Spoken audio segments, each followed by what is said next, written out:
Le système est d'une efficacité redoutable. Il repose sur 3 piliers. D'abord, de fausses agences de voyage et d'offres d'emploi en ligne. Ensuite, un système de parrainage masqué. Des étudiants déjà sur place recrutent leurs propres compatriotes contre commission. Enfin, le détournement migratoire. Le piège se referme à la signature des contrats militaires rédigés dans une langue que la majorité des recrues ont révélé ne pas maîtriser.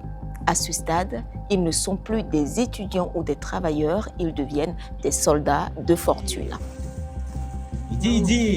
Cette vidéo est apparue sur Internet début janvier. Les journalistes ont établi que les images montraient un citoyen ougandais avec une mine anti-char attachée à son corps.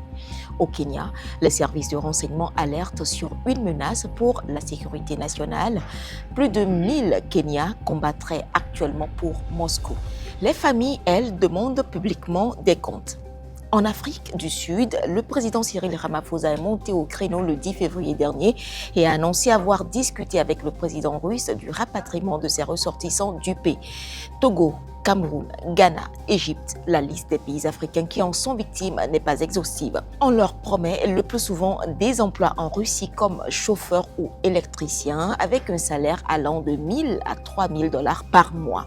Mais en réalité, ils sont nombreux à se retrouver dans des bases militaires où ils suivent une formation de quelques jours à un mois puis envoyés au front. The confirmation we have from our Ukrainian counterparts is that there are 2 Ghanaians who are being held as prisoners of war.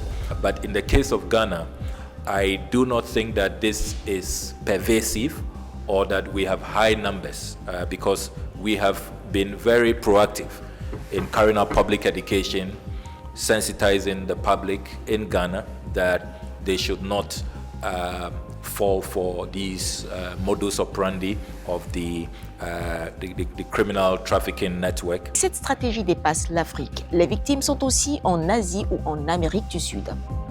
Selon les experts, la Russie a commencé à faire appel à des mercenaires en raison de pertes colossales. Le ministre ukrainien des Affaires étrangères a affirmé qu'au moins 1780 Africains recensés originaires de 36 pays africains combattent dans les rangs de l'armée russe.